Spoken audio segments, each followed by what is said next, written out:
Terima kasih Anda masih bersama kami di Political Show dan kita akan langsung bergabung mengundang teman-teman dari BEM Politeknik Negeri Jakarta untuk menyampaikan pendapatnya ataupun bertanya. Silakan perwakilannya.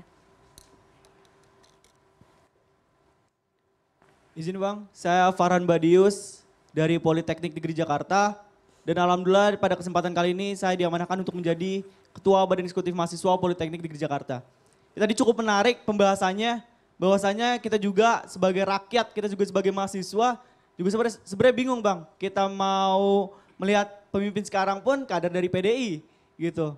Yang banyak problematika gitu sekarang. Ketika kita berbicara tentang Pak Anies Baswedan ketika dijegal, saya pun sebenarnya melihat dinamika dari pemilu kemarin, kita sudah paham bahwasannya pemikiran dari Pak Anies ini sangat kontra ataupun punya bertentangan dengan pemikiran dari Pak Jokowi. Sehingga banyak pasti yang menjegal seperti itu. Dan ketika kita berbicara tentang pencegalan, kita berbicara tentang demokrasi yang diobrak-abrik, rasa-rasanya sekarang demokrasi di Indonesia sedang tidak baik-baik saja. Kemarin rakyat marah, kemarin rakyat dan mahasiswa pun marah melihat banyak sekali catatan-catatan yang dilakukan oleh para pemangku jabatan. Oke, saya ingin bertanya Bang. Kita bisa melihat bahwasanya demokrasi kita sangat cacat sekali. Dan bahwasanya partai politik yang seharusnya bisa menjaga nilai-nilai undang-undang Republik 1945 nyatanya bermasalah. Dan sekarang kita bisa melihat bahwasanya partai politik tidak bisa dipercaya. Dan partai politik sekarang sudah tunduk akan kekuasaan. Saya ingin bertanya bagaimana integritas dari partai politik itu sendiri untuk menjalani pemerintahan ke depan. Satu lagi. Satu lagi ada temannya. Melihat demokrasi ini juga, saya juga ingin bertanya kepada abang-abang juga. Saya mau bertanya bahwasanya bagaimana pandangan abang-abang melihat demokrasi seperti ini, melihat demokrasi yang sudah hancur lebur. Kita ingin sebentar. Waktunya udah habis nih, temannya nggak ada waktunya. Iya, kita ingin melihat saja. Baik. Satu lagi, silakan. Baik, terima kasih atas waktunya. Perkenalkan saya Bintang Rahman Hakim. Alhamdulillah pada kabinet sekarang saya diamanahkan menjadi Kepala Bidang Potensi dan Karya Mahasiswa. Di sini saya melihat bahwasanya kontestasi dari pemilu atau dari Pilkada 2024 ini banyak sekali skema-skema yang terlihat gitu di publik maupun di media massa. Yang salah satunya ini membuat saya menjadi penasaran gitu. Sebenarnya apa sih yang sedang terjadi di Indonesia ini? Dan saya juga mendapatkan pertanyaan-pertanyaan dari teman-teman juga, yang teman-teman mahasiswa saya, yang bahwasanya itu mau dibawa kemana sih Indonesia ini gitu dengan politik yang sekarang. Kita melihat juga banyak sekali praktek KKN, yaitu korupsi, kolusi dan nepotisme. Nah di sini menjadi suatu pertanyaan, kalau ini terus dilanjutkan sampai ke generasi selanjutnya, apakah ini akan menjadikan Indonesia emas atau Indonesia cemas pada tahun 2045? Terima kasih, sekian dari saya. Baik. Nggak spesifik soal Anies, tapi poinnya aja bahwa partai-partai ini sekarang tunduk pada kekuasaan. Bang Riza dulu. Ya sesungguhnya partai-partai itu kan punya kedaulatan masing-masing, ya punya kemudian masing-masing. Buktinya partai-partai bisa beroposisi terhadap kekuasaan. Ya kan? Jadi Gerindra 10 tahun beroposisi. PDIP terhadap Pak SBY 10 tahun. Berarti kan tidak tunduk pada kekuasaan. Ya gantian lah gitu, kapan di dalam, kapan di luar, itu biasa. Ya ada partai nggak pernah mau di luar, ada juga gitu. Ikut terus. Tapi kalau Gerindra seperti PDIP siap di luar gitu kan.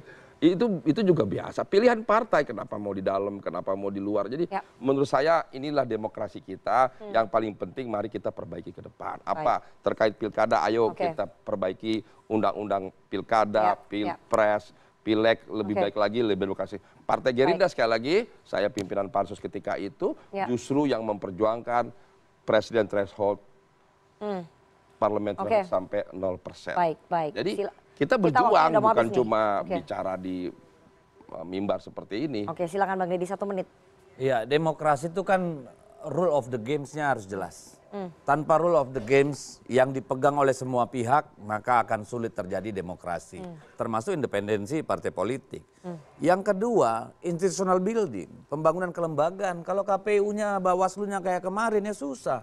Kalau aparat hukum bisa bertindak untuk lawan-lawan politik kan parah. Kepala desa bisa dimobilisasi kan gawat gitu ya.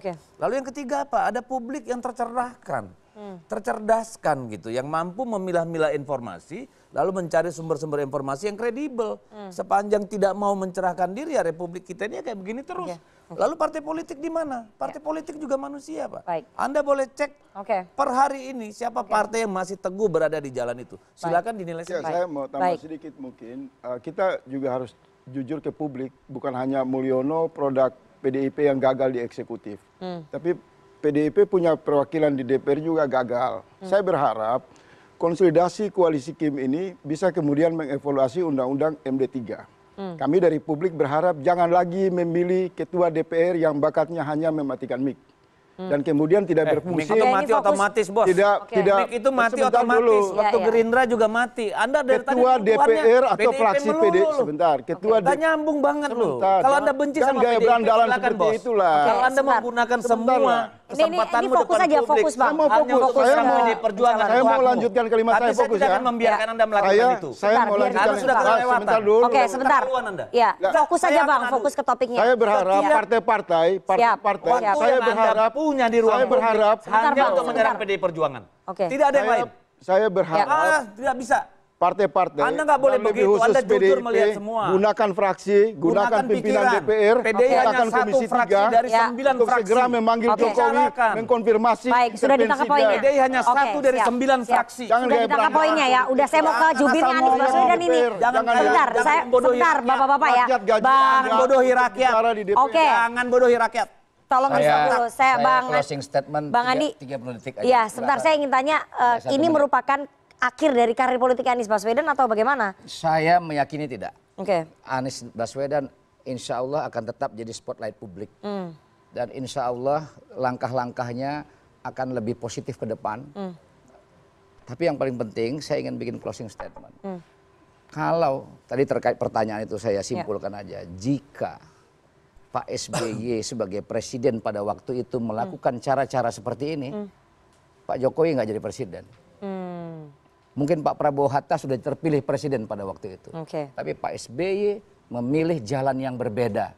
Sehingga Pak Jokowi dalam level playing field yang sama, setara, bisa memenangkan kontestasi. Saya sebagai pendukung Pak Jokowi pada waktu itu bersama JK. Cuman yang kita sayangkan adalah ketika dia menerima iklim demokrasi yang cenderung sehat itu, berkuasa selama 10 tahun, kita menyaksikan apa yang kita lihat kemarin. Oke, terakhir Bang Kodari 1 menit.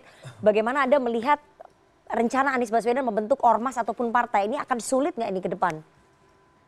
Pertama bagus ya, memang kalau udah punya aspirasi, punya gagasan, sebisa mungkin dilembagakan. Dan contoh-contoh sudah begitu banyak pada era reformasi, mulai dari Pak Wiranto, Pak Surya Paloh, kemudian Pak Prabowo, lalu Pak SBY sendiri, dan berhasil. Dia berhasil, gitu. Jadi kita tunggu tanggal mainnya lah. Ya, bagaimana ide dan gagasan itu akan diwujudkan. Dan menurut saya Mas Anies punya modal mungkin agak lebih baik dibandingkan dengan sebagian partai politik gitu. Kenapa? Karena dia sudah pernah maju, dia punya popularitas dan dia juga punya relawan. Nah, untuk mendirikan partai politik di Indonesia yang begitu luas harus punya jaringan yang merata di seluruh Indonesia. Jadi menurut saya sih ini menarik. Tinggal tunggu tanggal mainnya dan logistik ya. Iya, dan saya penasaran apakah nama partainya nanti Partai Perubahan Indonesia atau Partai Pribumi Indonesia. Oke, saya nggak mau komentar itu. Tapi kita harus jeda terlebih dahulu. Jangan kemana-mana, tetap bersama kami di Political Show.